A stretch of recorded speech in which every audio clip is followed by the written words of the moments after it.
Au sommaire de ce journal, comment recadrer les actions en vue de booster la filière riz au Burkina Faso. La question a fait l'objet d'une étude portée par le projet Agro-Invest Système Alimentaire. Les résultats de cette étude ont été analysés au cours d'un atelier national. Les détails, c'est pour tout de suite. Émettre son avis sur toutes les questions touchant au développement régional, c'est la mission assignée au cadre de concertation régionale depuis sa création en 2010.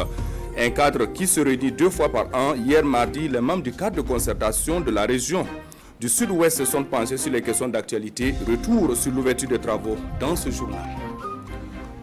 Madame, Monsieur, bonsoir et bienvenue aux actualités sur votre chaîne.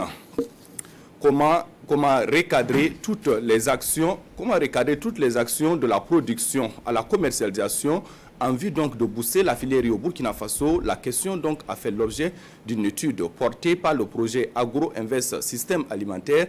Les résultats de cette étude ont été analysés au cours d'un atelier national dénommé Dialogue national sur les opportunités et les défis pour l'investissement dans la chaîne de valeur riz. L'atelier a réuni différents acteurs dans la filière le 28 mai dernier à Bobo du Lasso. On en sait davantage avec Lamine Karantao et Kadou Romenki. Autour de la table, différents acteurs intervenant dans la filière riz. Des acteurs réunis pour prêter une oreille attentive aux résultats du projet Agri-Invest Systèmes Alimentaires.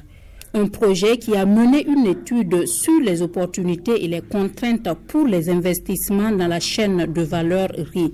Il s'agira de partager dans un premier temps les résultats de cette étude-là et recueillir les observations, les contributions, les amendements de tous les acteurs de la chaîne afin d'améliorer et de voir les leviers sur lesquels nous devons agir.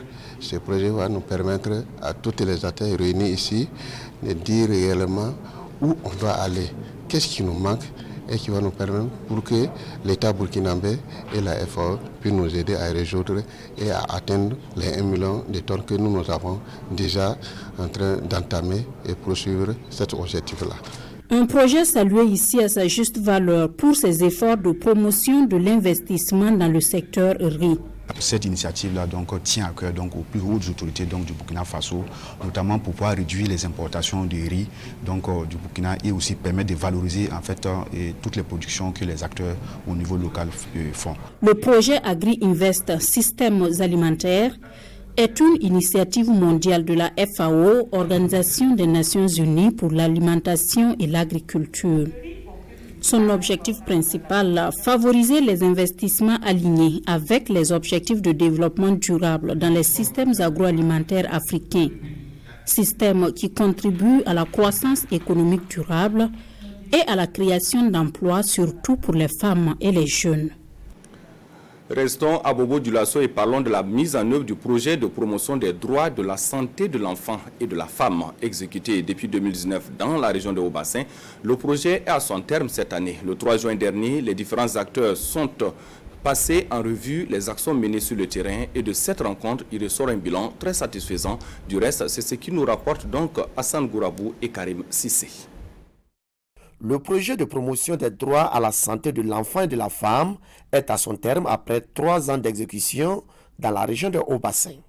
Et aujourd'hui, il est question pour les différents acteurs chargés de sa mise en œuvre de faire le point des acquis. Les populations se sont organisées elles-mêmes pour assurer la veille communautaire, pour assurer l'amélioration de leur propre accès à la santé. Et aujourd'hui, donc, nous avons un réseau de femmes mentors. Chaque village dans le Haut-Bassin dispose d'une femme mentor qui tient le lead sur cette question et qui remonte donc les informations au système de veille. Les acquis de ce projet pourront contribuer à la bonne mise en œuvre des mesures étatiques visant à améliorer l'accès des populations à la santé. D'autant plus que le Burkina Faso a opté pour une politique d'assurance maladie universelle et de gratuité des soins au profit des femmes enceintes et des enfants de moins de 5 ans. Nous sommes là effectivement pour accompagner le projet et surtout pour venir les féliciter par rapport aux actions qui ont été menées dans notre région. Il y a une innovation dans l'opérationnalisation que ce projet mène sur le terrain, à savoir la veille communautaire. Certes, le projet de promotion des droits à la santé de l'enfant et de la femme prend fin. Mais il a été demandé aux autorités de travailler à pérenniser les acquis. En santé toujours, c'est hier mardi à Bobo Dioulasso que la campagne régionale de vaccination contre le Covid-19 a été lancée pour le compte des Hauts-Bassins. C'est le gouverneur de la région qui a donné le top de départ en recevant la toute première dose de vaccin de la région. À l'occasion, il a invité les populations à lui emboîter les pas. Maneka Yen et Kadou Romenki étaient de la partie. Voici leur compte rendu. Le vaccin anti-Covid-19, une meilleure façon de se protéger contre le coronavirus. À cette cérémonie de lancement régional de la campagne de vaccination anti-Covid-19 dans les Hauts-Bassins, c'est le premier responsable de la région qui donne l'exemple. Je viens de prendre ma première dose ce matin. La deuxième dose interviendra 2 mois après. Et au-delà de donner l'exemple, c'est pour me protéger contre la maladie, le coronavirus. Par ailleurs, président du comité régional de gestion des épidémies et de la riposte contre le Covid-19 dans les Hauts-Bassins, Antoine Athiou invite les populations à lui emboîter les pas. Au-delà des rumeurs, au-delà de ce que nous voyons sur les réseaux sociaux, ce n'est pas vrai. Vous avez vu, les plus hautes autorités du pays se sont fait vacciner. Et dans le monde entier, aujourd'hui, on ne parle que de vaccins. Et j'invite les populations, celles qui sont dans la cible, à bien vouloir se faire vacciner. Les cibles prioritaires sont entre autres les agents de santé, les pèlerins au Hajj et les adultes de plus de 55 ans. À Dédougou, c'est aussi hier que la campagne régionale de vaccination pour le compte de la boucle du Mouhoun a été lancée. Là également, c'est Edgar Siessou, gouverneur de la région, qui a donné le top de départ de la dite campagne. L'administration des premières doses d'AstraZeneca dans la boucle du Mouhoun, témoignage Nabaïda Dabiré et Dramanso. Sidzabda Christian Compaoré, directeur régional de la santé de la boucle du Mouhoun, donne l'exemple en recevant sa première dose de vaccin contre la Covid-19. Une fierté pour lui et ceux qui viennent d'être vaccinés, car l'acte leur permettra de participer à la lutte contre la propagation de la maladie. Il y a eu tellement d'énergie qui ont été dépensées pour que nous puissions donc bénéficier de cette vaccination. Et rien que pour ça, je pense que c'est un chapeau que nous tirons donc aux plus hautes autorités de ce pays. Je suis en tout cas fier de contribuer à la lutte contre cette maladie en me protégeant et en recevant donc le vaccin. Avant l'administration du vaccin aux premiers bénéficiaires, le gouverneur de la région, accompagné de ses plus proches collaborateurs, vient encourager le personnel commis à la tâche. Je voudrais lancer un appel à l'ensemble de la population pour que on puisse adhérer et que tous ceux qui sont en âge donc de se faire vacciner puissent sortir. Nous avons plusieurs sites. Hier, nous avons tenu une rencontre avec donc, les membres du comité régional de gestion des épidémies.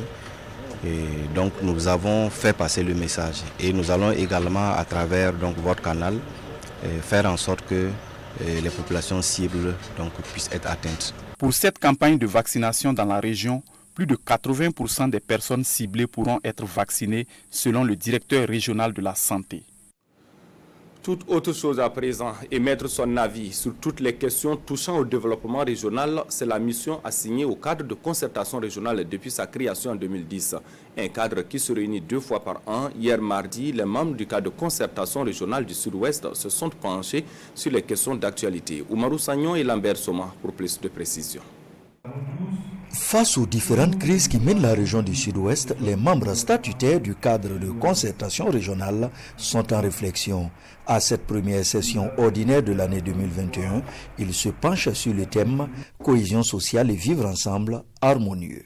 Nous avons connu quelques graves crises. La dernière, c'est la crise de Djikando, où nous avons perdu jusqu'à 9 personnes. Qu'est-ce qui nous a amené dans ça ? C'est de ça qu'il est question. Voilà pourquoi il est important aujourd'hui que nous puissions, vraiment de façon dépassionnée, poser le problème. Qu'est-ce que nous pouvons faire ? En plus du thème central, d'autres sous-thèmes seront développés au cours de cette première session ordinaire du cadre de concertation régionale. Les contributions et les actions citoyennes à faire ou à poser dans notre région en vue d'une cohésion sociale sincère. Nous avons également aussi un sous-thème qui va aborder les différentes potentialités, notamment minières, de notre région et quelles sont les contributions ou quel type d'exploitation pour que nous puissions avoir un vivre ensemble aussi harmonieux. La tenue du cadre de concertation régionale est rendue possible grâce au soutien financier de la société minière d'exploration Roxgold. Dans la région du Sud-Ouest toujours, les responsables d'associations, les leaders religieux ainsi que les chefs de service de la commune de Loropéni ont été formés sur les mécanismes communautaires d'alerte précoce. Initiée par l'association Graines de Paix, cette formation vise la prévention des conflits et la lutte contre l'extrémisme violent. On en sait davantage avec Elvis Tuina et Christophe Da. Les leaders communautaires de l'Europénie à l'école de la prévention des conflits et lutte contre l'extrémisme violent. La formation est à l'initiative de l'association Graines de Paix qui s'est donnée pour mission de diffuser les mécanismes communautaires d'alerte précoce. Aujourd'hui, il y a des foyers de tension un peu partout, que ce soit dans la gestion des communes, les problèmes fonciers, et tout ça, ça demande vraiment de préparer des gens pour gérer des situations conflictuelles. Parce que si on ne prépare pas des gens qui peuvent gérer ces conflits-là, on va connaître toujours des affrontements. L'atelier s'étend sur 48 heures, axé sur les méthodes de médiation en vue de la prévention des conflits communautaires. On ne peut pas prévenir quelque chose qu'on ne connaît pas. Donc c'est vraiment important qu'on puisse vraiment voir le conflit, c'est quoi dans toutes ses facettes, et pour permettre aux gens de pouvoir se familiariser et mieux comprendre. On va aussi parler de l'extrémisme violent, causes et conséquences. Parce qu'aujourd'hui, nous sommes tous conscients que nous ne sommes plus à l'abri. C'est des phénomènes qui s'approchent de plus en plus de nous et même dans notre pays. L'association Graines de Paix a déjà sillonné 4 communes de la province du Poni en 2020. Cette année, Kamti, Loropéni et Périgba sont ses communes cibles. Un mot de culture dans ce journal. Le samedi dernier à Numundara, nous sommes à quelques encablures de Bobo Dioulasso. Les fils et filles de la lignée de Tiefo Amoro ont célébré la 2e édition de Mingari, un rituel de la communauté Tiefo dédié à la bravoure des chefs de guerre. Avec pour objectif de sauver ce qui reste de la tradition Tiefo en voie de disparition, le Mingari 2021 a été des moments de communion et de partage. Lamine Karantao et Ismaël Satiner Paré étaient de la partie. Voici leur compte rendu.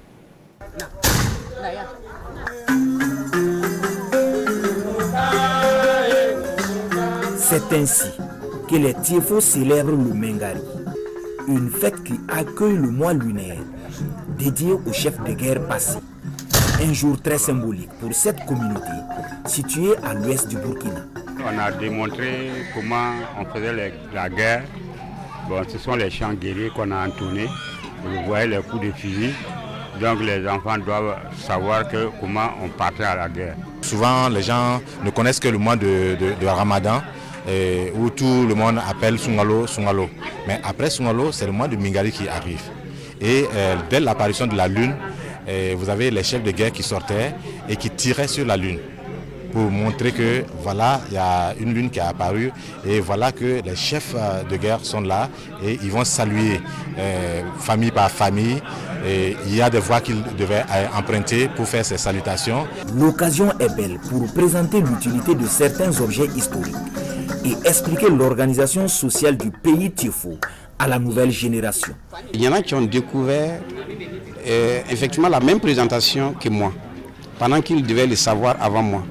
Et j'ai invité effectivement à ce que ça soit perpétué pour que bon nombre d'enfants qui sont en train de grandir aujourd'hui puissent effectivement découvrir ce qui se faisait au temps de Tiefo Amoro. La première édition du Mingari s'est tenue en 2019. 2 ans après, le promoteur ambitionne pérenniser cette fête qui se veut annuelle. Au cours de cette cérémonie, une visite guidée a été organisée dans le mausolée Tiefo Amoro. Voilà, c'est tout pour ce 19h de la RTB. Merci de nous avoir suivis. Prochaine session d'information sur votre chaîne, c'est tout à l'heure à 20h avec Marguerite Douagneau. Bonsoir.